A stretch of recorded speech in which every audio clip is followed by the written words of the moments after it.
Now for Hawk Zone, sponsored by Muckleshoot Casino. Well, the Seahawks came away with a huge win last night against the Giants in Monday Night Football. Final score 24-3. Ouch. Thanks to a dominating performance by Seattle's defense. Terry Hollimon joins me now in the Hawk Zone. I feel like every time we see it, we should have a hawk sound. We should. Just, I know we have one on the board back there. I know. But we'll just provide it for us. I do sound effects as well.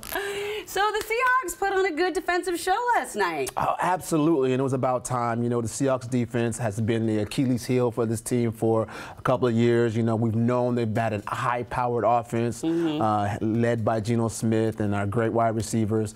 But last night, the defense showed up, and they showed up big time. And, you know, not to take away from anything that they did, but the New York Giants are kind of a team that is reeling right now with a lot of injuries, especially on the offensive side of the ball. Offensive line has kind of been depleted like ours has been depleted. So the defense had a great night, obviously. So when was the last time you think you saw our defense look like that? Oh, wow. I would have to really go back to the Legion of Boom days. Okay. The days when Earl Thomas and Richard Sherman and Cam Chancellor were back there roaming in the defensive backfield, knocking people out. And we had great linebackers like Bobby Wagner, who is still here, and Malcolm Smith and Brandon Browner and guys that were just really out there laying the wood on defense. That's the last time I've seen a defense this good. So do you think we could see Legion of Boom 2.0? I think that's what we're seeing right now. I mean, we're hearing lots of comparisons to a lot of guys on that defense right now. Where a lot of guys are like Devon Witherspoon. He really reminds me of Richard Sherman mixed with Cam Chancellor. And you look at some of these other guys that are out there that are doing great things, including guys up front, our defensive line.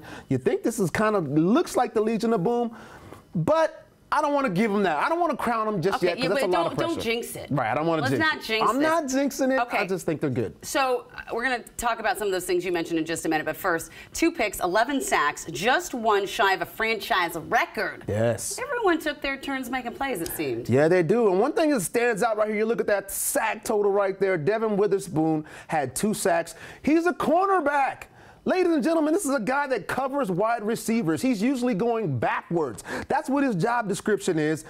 Backpedal. Go backwards. But he got 2 sacks. Bobby Wagner, who is as old as the planet. I can call him that because he's younger than me. But he had 2 sacks. Everybody was getting their little taste of sacks yesterday. Again, these guys were all over the place. And one shy of a franchise record with 11 sacks. That's as many sacks as most teams may have all season. So having said that, yes. I think I may know the answer to this next question. Okay. Who was your favorite player last night? That's a tough one. I know. Let me give you a moment. Yeah, let me think about it. Easy for me. The rookie Devon Witherspoon. He was incredible. He was all over the place. He was making tackles. Like I said, most of the time you look at a cornerback, a defensive back, these are guys that want to cover wide receivers, run down the field and make athletic plays. You normally don't see them making tackles. Devon Witherspoon wants to come up and tackle people. He plays very, very violently and in a good way. I like it. So he made a lot of tackles. He made 7 tackles, and he made a couple of interceptions, including a pick 6. So he got to take an interception back to the house for a touchdown. So my player of the game, Devon Witherspoon. Yeah, I mean, amazing. So I think the bye week is coming. It's coming at a good time because we've got a couple injuries. Someone important to the defense, Jamal Adams, left the game early with a concussion. Yes. Others who came out, Damian Lewis, Jaron Reed, also Geno Smith temporarily. So this is a good time to maybe take a little break. Yeah, the bye week is usually a great time for teams to really recoup, regather, get themselves healthy. And this is perfect for the Seahawks because they've had a bunch of key injuries. We were already depleted on the offensive lineman. We lost, like you said, Damian Lewis last night, and that's one that's going to hurt as well. So hopefully this week these guys can recuperate, get some treatment, let their bodies rest, come back the following week stronger, bigger, and better. Like you said, we lost Jamal Adams. We had been missing Jamal Adams for 13 months. He gets his first opportunity. Can't catch a break. He cannot catch a break. He comes back, and I'm watching him play, and I'm like, oh, this is the Jamal Adams we've been waiting for. Yeah. He's out there. He's all over the field making plays, excited, and just 10 plays into his hiatus, coming back, he's hurt with a concussion, and so hopefully we'll get him back. Hopefully he'll be able to heal from that quickly. I think everyone did hold their breath, though, when Geno went out. I mean, Drew Lock made the most of his time at quarterback, but, I mean, that was a scary moment. Oh, yeah. When you have your starting quarterback go down and spend any time down on the ground, it's really, concerning.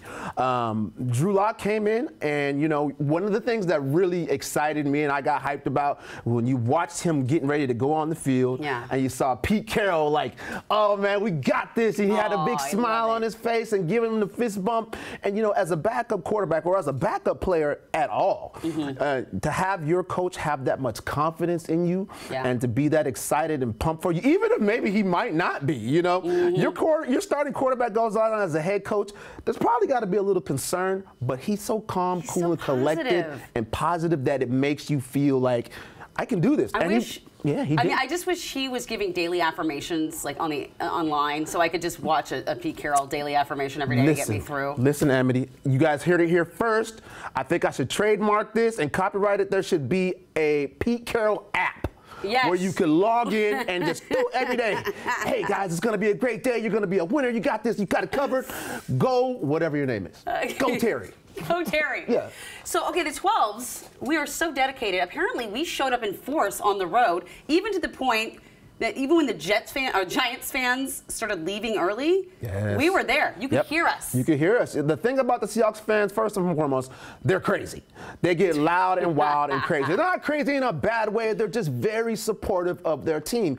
And they travel well. Not only do they travel well, they have one of the biggest, most supportive fan bases, one of the booster clubs called the Seahawkers. And they've got locations all over the country, literally all over the world. The Seahawkers. Seahawks fan group. They're huge. They have locations all over the country, over in Europe, and they just travel. And of course, they got a big following in New York. So when the New York Giants fans left, the Seahawks fans turned it up. Okay, so I hope that those Seahawkers are in attendance in Cincinnati when they play the Bengals after the bye week. What do we need to know about the Bengals?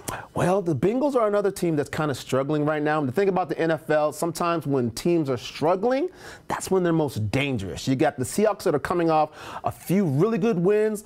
The Bengals who have really lost a few that they should have won. But they do still have some quality players. Joe Burrow's their quarterback. He's a quality player. He's been struggling a little bit. He's had some guys that have been injured. They've had some trouble since they lost their starting running back, Nick Chubb, a few weeks ago to a very devastating injury.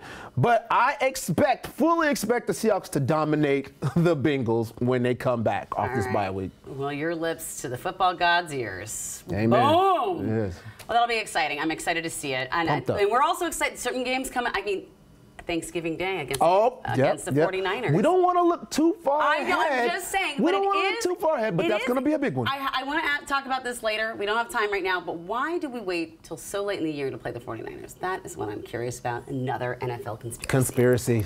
Don't trust the NFL. All right. My friends, listen up. Do not miss the Thunder from Down Under at the Muckleshoot Event Center. The world-famous all-male review performs November 10th through November 12th. Get your tickets now at muckleshootcasino.com. That is going to be a fun show. Thunder. From Down Under.